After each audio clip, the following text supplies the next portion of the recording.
जी अस्सलाम वालेकुम शाह जी। जी वालेकुम अस्सलाम, कैसे हैं आप? जी जी शाह जी, मैं ठीक ठाक, आप कब सुनाएं? से ठीक। फारिग हुआ है? जी अल्हम्दुलिल्लाह सर। शाह जी अब आजकल सीज़न है रिटर्न्स का, और कल मुझे ये था कि जी 30 सितंबर को आखिरी डेट है, लेकिन इसहाक डार साहब ने आते सारी हाँ जी, वो उस, बढ़ा दी है जी उन्होंने। उसने बोला जी कि 31 अक्टूबर तक जो है ना, मैं आप लोगों को थोड़ा हाँ टाइम जी, दे। 1 महीने का टाइम तो दे दिया उन्होंने। लेकिन आप देखें ना कि उन्होंने आते ही जो काम दिखाया है कल, एकदम से उन्होंने जी 12 रुपये, वैसे कहते हैं जी 7 रुपये लीटर के पीछे कम होगा, लेकिन उन्होंने आते ही जी 12 रुपये और कुछ पैसे का पेट्रोल की कीमत कम की है। वो इसमें तो ऐसे ही कह सकते हैं कि हातम ताई की कब्र पे टांग मारी है उन्होंने। अच्छा। अब ये जिस तरह से यानी सारी चीज़ें वही हो रही हैं जिस तरह से लोग समझते हैं ना, एक्सपेक्ट कर रहे थे कि जी ये कुछ होगा। इन्होंने आर्टिफिशियली मिफ्ता इस्माइल को इन्होंने एक वो स्केप गोट बनाया हुआ था, कुर्बानी का बकरा। उसके बाद इनके लिए जगह बना रहे थे, रास्ता बना रहे थे इसहाक डार साहब के लिए, और उन्होंने वही किया। जो ओगरा की रिपोर्ट थी उसके मुताबिक था जी कि 7 8 रुपये लीटर कम होंगे, लेकिन इन्होंने आते साथ ही 12 रुपये का अनाउंस किया जी। मकसद तो यही है ना कि आप लोगों को दिखा रहे हैं जी देखो हम आए हैं तो क्या हो गया है। जिस तरह इन्होंने पहले ही अपनी प्रेस कॉन्फ्रेंस में भी कहा था, कल भी, कि जी देखिए मैं आया हूँ 24 घंटे के अंदर अंदर 10 रुपये उसके डॉलर के पीछे कम हो गए हैं जी, पाकिस्तानी रुपीज़ स्ट्रॉन्ग हो रहा है। यार ड्रामेबाजियाँ किए चले जा रहे हैं आप यानी मेरा ख्याल तो अब यह है कि पाकिस्तानी कौम काफ़ी समझदार हो गई है, उनको पता लग गया है कि ये कुछ कर क्या रहे हैं। इसी तरह उससे एक दिन पहले देख लें, मरीम साहबा को, सफदर साहब को इन्होंने बरी कर दिया जी, तमाम इल्ज़ामात एवन फील्ड में।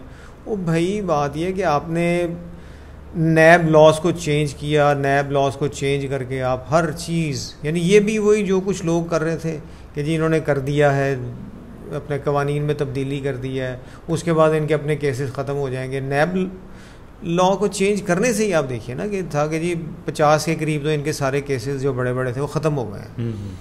तो अब लोगों को बेवकूफ़ बना रहे हैं कि जी आपको जी मरीम साहबा और वो फारिग हो गए हैं, उनके ख़िलाफ़ केस जो था वो साबित नहीं हुआ।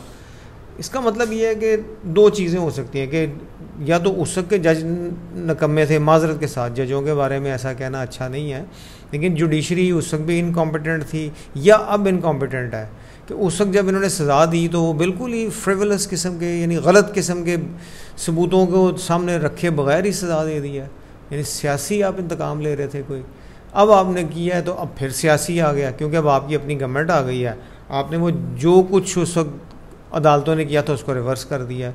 तो यार पाकिस्तान में तो कानून जो है वो तो एक मजाक है यार।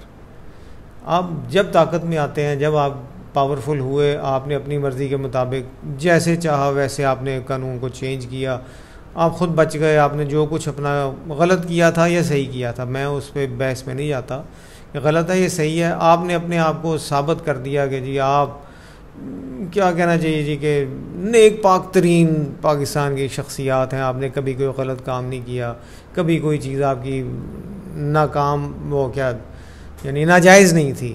अब देखिए मैं यही इनका देख रहा था, ये शरीफ फैमिली के बारे में ये कहीं पे तलाश कर रहा था कि इनकी ज़ियाउल हक के दौर में इनके अब्बा जो थे वो आगे आए, उन्होंने आगे अपनी बिजनेस एम्पायर बनाना शुरू की। अब ये देखिए जब जब ये गवर्नमेंट में आए हैं, हमने एक छोटा सा उसमें एक पीस उसने जो लिखा हुआ है कि नवाज शरीफ साहब जब फाइनेंस मिनिस्टर हुए हैं 82 में, उसके बाद से एकदम से ब्रदर्स स्टील बनी 1983 में, ब्रदर्स टेक्सटाइल मिल 1986 में, इत्तेफाक टेक्सटाइल 87 में उसके फिर और बढ़ाना शुरू की है, ठीक है, वो 88 में सराज टेक्सटाइल। अब ये जब जब ख़ुद हुकूमत में आते रहे हैं, इनकी मिलें, इनकी जो भी बिजनेस एम्पायर थी बढ़ती गई है। आप उसी को अगर देखें तो आप देखें कि हुकूमत में आए तो आपने कुछ ना कुछ ऐसा करना शुरू किया, कोई बेईमानी की या जो भी कह लीजिए, आपकी बिजनेस एम्पायर बढ़ती गई है। दूसरों को उतना मिले ना मिले, आपने अपने आप को स्ट्रॉन्ग किया, फाइनेंशियली स्ट्रॉन्ग किया है।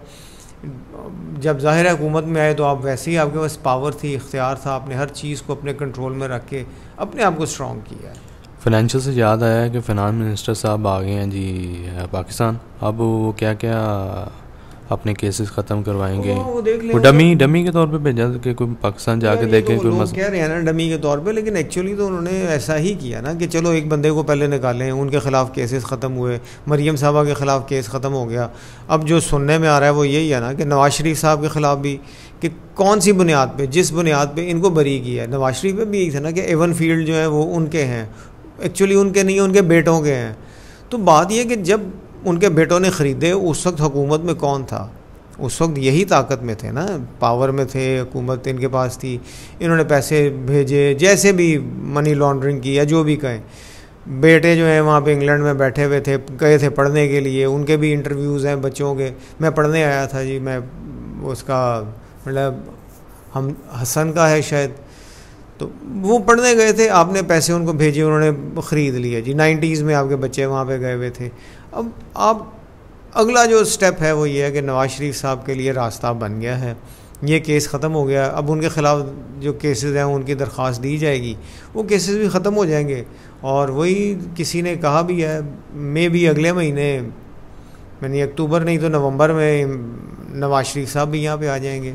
अच्छा, ये क्या साइंस है कि पहले 10, 15, 20 रुपये पेट्रोल बढ़ा देते हैं, फिर उसमें 10-12 रुपये कम कर देते हैं? ये क्या लॉजिक है? आवाम को बेवकूफ़ बना रहे हैं? नहीं, वो तो नहीं, वो तो यार आप देखें इंटरनेशनल मार्केट में इतनी कीमत बढ़ी थी, आपका रुपया जो था वो डिवैल्यू हो गया था, उसके मुताबिक देखें तो वो तो बिल्कुल इतना बनता था, बढ़ाना पड़ता था। लेकिन बात यह है कि आपने जिस तरह से फिर इंटरनेशनल मार्केट में कमी हुई है उसके मुताबिक आपने कमी नहीं की। उसकी दूसरी रीज़न ये है कि आप फंसे हुए हैं, आपने IMF के साथ डील की हुई है, लोन लिया हुआ, वही लोन लिया है। IMF ने आपको कहा है कि जी आप ये काम करेंगे, अब वो काम करने पे मजबूर हैं। जब तक आप वो नहीं करेंगे, आप यानी उनसे नेक्स्ट जो आपने कर्ज़ा लेना है या आपने कर्ज़ा वापस करना है, वो मुआहदे खिलाफ वर्जी करेंगे, उस पर वो आपको इंटरनेशनल कोर्ट ले जा सकते हैं, तो आप फंस जाएंगे। इसलिए वो पेट्रोल की जो कीमत बढ़ाई थी, जब इन्होंने आते ही बढ़ाई थी, उस वक्त बिल्कुल ऐसा ही था कि एकदम से डॉलर डिवैल्यू हो गया था। आपको जब इम्पोर्ट कर रहे हैं, आपको उस पर ज़ाहिर है महंगा ले रहे हैं तो सस्ता तो नहीं आप बेच सकते, रुपया डिवैल्यू हो गया था। लेकिन जो कम किया है वो मेरे ख़्याल में तो इसको वाकई जो लोग कह रहे हैं ये 25-30 रुपये लीटर कम करना चाहिए था। लेकिन मे भी उसमें होता ही है कि सरमायादार है ना, बिजनेसमैन खुद ही सोचता है कि आप थोड़ा थोड़ा करके, यानी जो अपने आपके पेटी भरा हैं उनको आपने फ़ायदा देना है ना, थोड़ा थोड़ा करके आप करेंगे तो उनको एकदम से लॉस नहीं होगा। स्लो पॉइजन देगा, पॉइजन नहीं है ये, यानी स्लो स्ट्रेटजी है आपकी।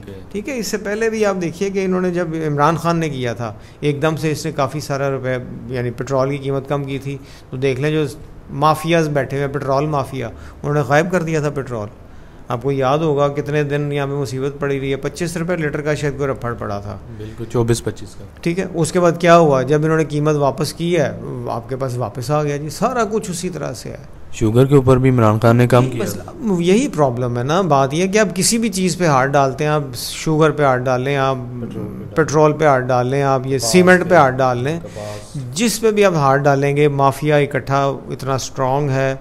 इसकी वजह यह है कि इदारे स्ट्रॉन्ग नहीं हैं, इदारे भी जो हैं वो फ़र्द के ऊपर चलते हैं, रूल ऑफ लॉ नहीं है, जिस वजह से उनकी स्ट्रेंथ होती है। वो माफियाज जो हैं वो आपको ब्लैकमेल करते हैं। एंड ये हुआ कि इमरान खान को भी पेट्रोल की कीमत बढ़ानी पड़ गई थी, बढ़ाई है तो साथ ही मार्केट में पेट्रोल भी आ गया। अब ये है ना कि माफियाज ऊपर हैं, अदारे नीचे हैं। जाहिर है ऐसा ही है ना, पाकिस्तान के अंदर रूल ऑफ लॉ नहीं है यहाँ पे किसी भी तरह से। यानी आप कोई भी चीज़ करना चाहेंगे आपको वो अदालतों से किसी भी तरीके से, अब उसमें मैं कुछ नहीं और कहना चाहता किस तरीके से वो उसको रिलीफ लेते हैं। आप ताकत में हैं, आपने रिलीफ लेना ही लेना है। आज मैं एक वीडियो देख रहा था, मेरे ख्याल से किसी यूरोपियन कंट्री की थी, जिसमें एक कोई सियासतदान था, उसको उन्होंने उठा के अवाम ने उसमें गार्बेज में फेंक दिया, और यहाँ पे जो है ना कोई उसके खिलाफ बात करे तो उसको धमकियाँ मिली। हाँ ऐसा ही है, यहाँ पे नहीं आप कर सकते ना, इसलिए कि वो लोग फिर वही रूल ऑफ लॉ है, कानून है।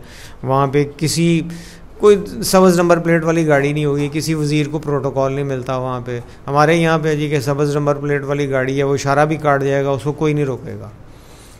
ये हमारे यहाँ की प्रॉब्लम है, बाकी हम इस बारे में किसी को क्या ब्लेम कर सकते हैं, वो रूल के तहत चलते हैं। यहाँ पे तो उल्टा साहब है, जैसे फॉर एग्जाम्पल कोई मुजरिम है तो उसको ज़्यादा प्रोटोकॉल दिया जाता है।